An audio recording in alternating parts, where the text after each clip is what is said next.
Hey! Genshin Impact just gave its 4.0 live stream today. And honestly it looks good. It actually looks really good. I'm not gonna lie. It looks really good. But for those who don't want to sit through over an hour of footage, just want the condensed version, or really honestly just forgot what was even in the live stream, here's the highlights.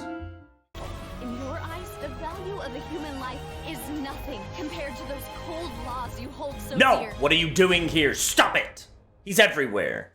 First thing first, the music you hear in the background is the official OST was played at the end of the live stream. Underwater travel is officially confirmed. Officially again, because it was already revealed before. But there's certain mechanics that they revealed about underwater travel, such as aquatic stamina bar. You will no longer have a normal stamina bar as you travel underwater, you will have an aquatic stamina bar. Which means maybe you can't drown. Habitual drowners is a huge W for you. I don't know if this works in the other regions, I highly doubt it would, but maybe that's something in the future to come. I'm sure this will only work in Fontaine. Other things that are underwater is underwater currents. Underwater currents help you travel faster. That's kind of cool, and honestly, it's logically placed because there are deep sea currents that travel across the globe, so kind of an awesome introduction into this. Underwater puzzles will be there, but from what I can tell from what they were saying, it doesn't seem like it's going to be too vertically challenging as far as, you have to go to the surface, go back to the down, at the very depths, and then go to the middle. It should be kind of more linear per puzzle. Now, obviously, exploration is going to be all of the above, but I guess puzzles are going to keep it kind of simplified, which is kind of cool. And the biggest thing, which I think some people will look over, is the new camera angles and camera interaction. Now, this is just going to zoom out a lot, but it's going to help out with underwater as far as motion sickness, which is huge because I know of multiple people who tell me that they can't play certain games because of motion sickness, so that would kind of suck if they couldn't play the entirety of Fontaine underwater just because of that.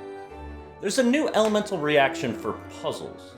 I'm not sure exactly how it works, but its name is Archetype.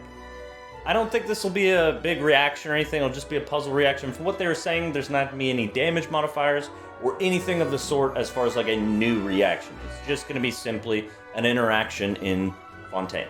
There are multiple ways into Fontaine. If you've completed the Sumeru quest, you can hop on one of your nice steamboats and travel all the way over to Fontaine.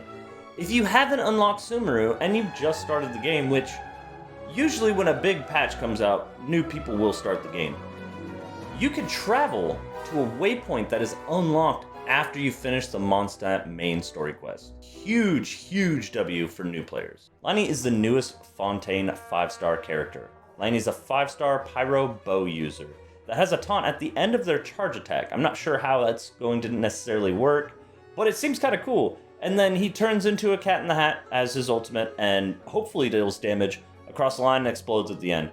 It's kind of cool, but the thing I'm most interested in on his kit is the exploration. Just like every other region, we have somebody who can find flowers really easily, and Laini's that one. So if you're looking for an exploration kind of thing where you just want easy flowers to collect, except it's a 5-star, so that kind of sucks. Lynette is one of the 2 newest 4-star characters from Fontaine. Lynette is an Anemo sword user that has a Yu'lon-type elemental skill where she dashes into invisibility and then deals damage afterwards. I'm not sure if this is going to deal damage to a bunch of targets or just one. We'll have to find out when she comes out. Her burst leaves a taunt on the field that swirls and does damage in an AoE. Freminet is the 2nd newest 4-star introduced in Fontaine. Freminet is a Cryo Claymore user. Now, not really too much was discussed about Freminet's kit, but the underwater exploration is his talent where you'll have 35% less consumption underwater for your aquatic stamina bar, which is kind of cool. Also another exploration one, going to be good for exploration. The banner is going to be as follows. Laini and Yu'lon will be the first 2 5-stars on the first phase banner, and then Lynette is going to be one of the 3 4-star characters on that banner. The second phase is going to be John Lee's 4th rerun and Tartag's 69th rerun, with Freminet as one of the 3 4-star options. Before wishing on that first banner, however, know that you will get a free copy of Lynette after you get AR25.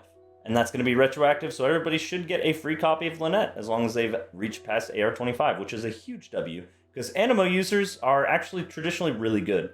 There are 2 new bosses revealed. The Icewind Suite is a pair of mechs that are figure skater mechs. This is kind of cool. One seems to be Anemo, one seems to be Cryo, but honestly, the whole theme of this fight is really interesting to me. I kind of like it a lot. And the second new boss revealed is the Emperor of Fire and Iron. There'll be a multitude of new weapons, the first being Liney's signature weapon. The stats haven't been revealed, but the design has. The next 5 are going to be the craftable weapons. Not 100% sure if we're going to get a new craftable billet, or if it's going to work off the Sumeru billet or the old billet from Mondstadt and Liyue. We'll just have to find out. The next are going to be 5 Battle Pass weapons added to the Battle Pass. So that means all you Battle Pass R5 stands, don't fret, because you will be able to continue getting the old weapons.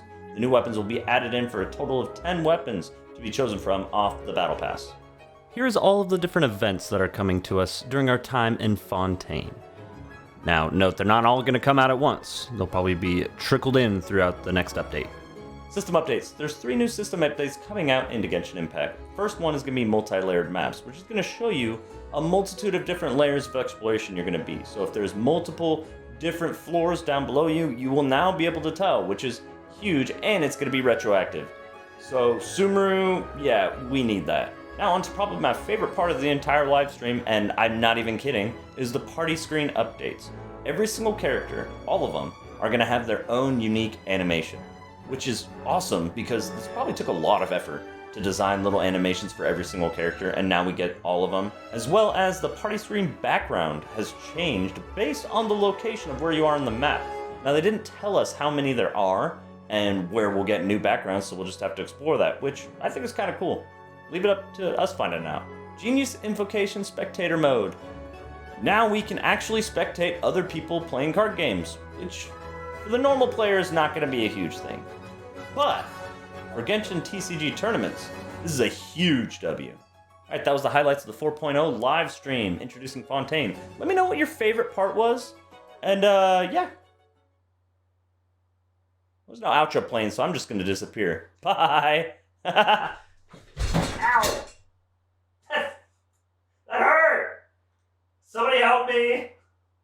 I've hurt myself. Please.